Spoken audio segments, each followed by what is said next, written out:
दोस्तों, पेटीएम के financial numbers हमेशा से डिसअपॉइंटिंग रहे। अपनी शुरुआत से अभी तक इस कंपनी ने एक बार भी प्रॉफिट नहीं कमाया है।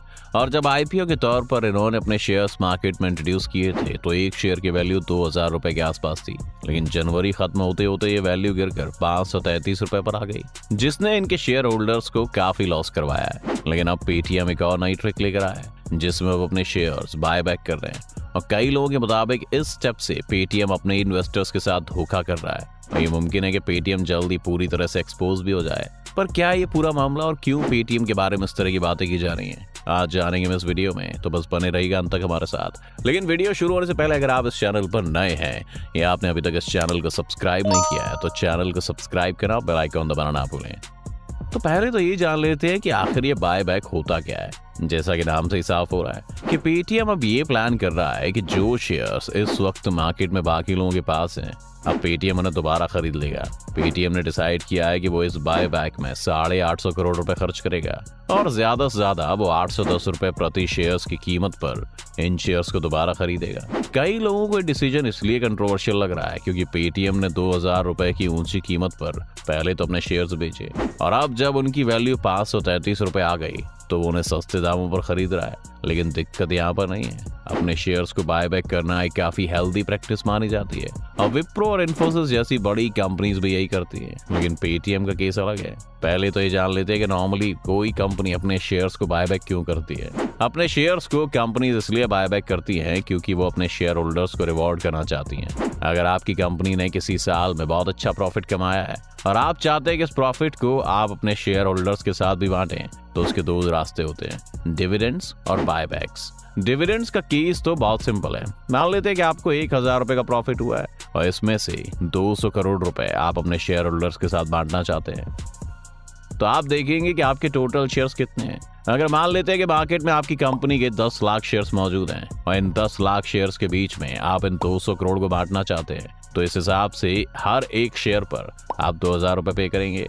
अगर किसी के पास आपके 100 शेयर्स हैं तो उसे 2 लाख रुपए की इससे कमाई होगी। लेकिन डिविडेंड्स के साथ प्रॉब्लम्स ये होती हैं कि ये पैसा जो आप शेयर होल्डर्स को दे रहे हैं इस पर उन्हें टैक्स देना पड़ेगा और उनकी इनकम स्लैब के हिसाब से उनसे टैक्स वसूला जाएगा। अब एक दूसरा रास्ता जो आपके पास बचता है वो है बायबैक का। अगर आपके पास 200 करोड़ रुपए हैं और आप इस प्रॉफिट को बायबैक के जरिए अपने शेयर होल्डर्स के बीच में बांटना चाहते हैं, तो आप ये कर सकते हैं कि मान लीजिए आपके एक शेयर का प्राइस इस वक्त 1000 रुपए है। अब आप हर शेयर को 1000 की जगह 1200 रुपए में खरीद सकते हैं, जिससे आपके शेयर होल्डर्स को हर शेयर पर 200 रुपए का प्रॉफिट हो जाएगा और ये वाली इनकम टैक्सेबल नहीं है, जिसकी वजह से आपके शेयर होल्डर्स काफी खुश रहेंगे।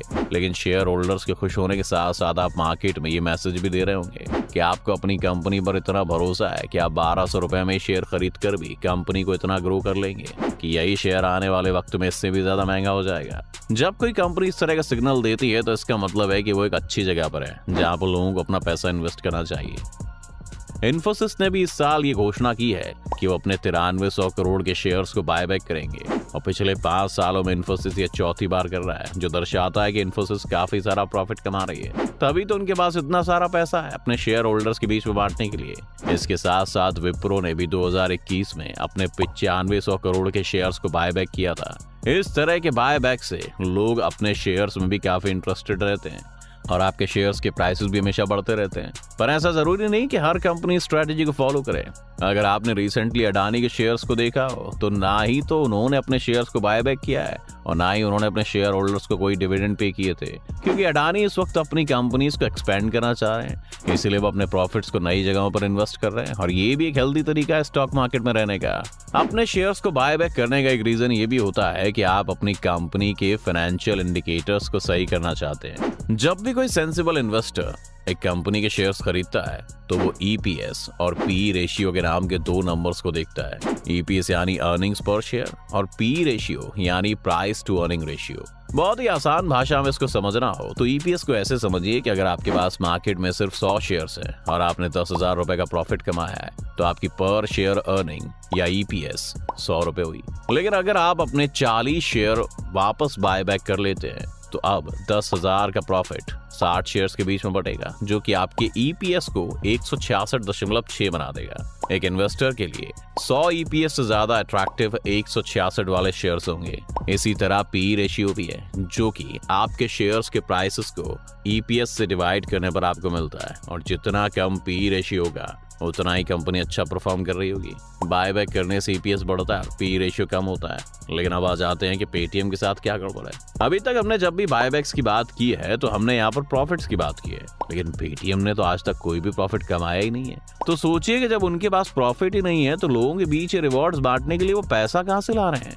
भारत के स्टॉक मार्केट के रूल्स के हिसाब से जो पैसा उन्होंने अपने आईपीओ के दौरान 2000 रुपए के शेयर्स बेचकर कमाया था, उसे वो शेयर्स बायबैक करने के लिए इस्तेमाल नहीं कर सकते हैं। तो सिर्फ अब एक ही ऑप्शन बचता है, और वो ये है कि पेटीएम अपने इन्वेस्टर्स के पैसे से अपने शेयर्स वापस खरीद रहा है। इसका मतलब ये हुआ कि जिन लोगों ने कंपनी पर भरोसा करके उन्हें शुरुआत में इन्वेस्टमेंट्स दी थी ताकि वो एक दिन प्रॉफिट कमा सकें, उन्हें प्रॉफिट तो पेटीएम ने क्या ही देना था, बल्कि उन्हीं के पैसे को यूज करके अब वो अपने शेयर्स की वैल्यू बढ़ाने में लगा हुआ है। इसके बहुत से नुकसान है। सबसे पहले तो इन्वेस्टर्स के साथ धोखा है, क्योंकि मान लीजिए कि अब कोई इन्वेस्टर पेटीएम के साथ जुड़ा नहीं रहना चाहता और वो चाहता है कि वो अपने स्टेक को बेचकर उसके बदले में कैश ले ले ताकि वो किसी दूसरी कंपनी में इन्वेस्ट कर सके। लेकिन अब वो इन्वेस्टर ऐसा नहीं कर पाएगा, क्योंकि जैसे ही वो अपना स्टेक मार्केट में बेचने के लिए जाएगा, पेटीएम के शेयर प्राइस दोबारा कम हो जाएंगे, क्योंकि अचानक से शेयर्स की सप्लाई बढ़ जाएगी।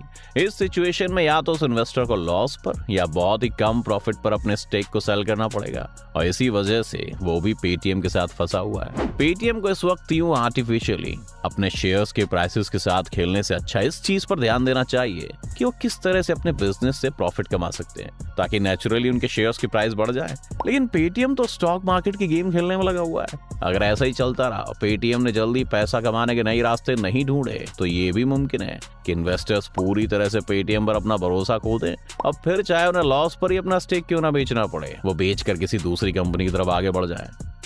अगर हम पेटीएम के रेवेन्यू स्ट्रीम को भी देखें तो यूपीआई से उन्हें कोई पैसा नहीं मिलता है। उनके पास पैसे कमाने का एक जरिया ये है कि जो रिचार्जेस या फिर टिकट्स लोग बुक करते हैं उसके लिए वो पैसा चार्ज करें। इसके अलावा पेटीएम ने कई कंपनीज के साथ टाई अप करके एडवर्टीजमेंट से भी पैसा कमाने की कोशिश की है, और अब पेटीएम के इनसाइडर के कारण वो लाइव इवेंट्स की टिकट्स बेचकर भी कुछ हद तक रेवेन्यू कमा तो रहे हैं, लेकिन अभी भी प्रॉफिट उन्हें नहीं हो रहा है। वो लॉस में इतने सालों से अपनी कंपनी को चलाए जा रहे हैं, जिससे मार्केट में ये मैसेज जा रहा है कि हो सकता है पेटीएम एक ओवररेटेड कंपनी हो और उसका फेल होना लगभग तय है। अब पेटीएम के फ्यूचर प्लान्स क्या है ये तो कहना मुश्किल है, लेकिन उनके सामने अभी एक बहुत ही बड़ा समुंदर है जो उन्हें पार करना है, और उसकी नाव में कुछ छेद साफ नजर आने लगे हैं। क्या पेटीएम इसी तरह से डूब जाएगा या फिर एक कमबैक मारेगा?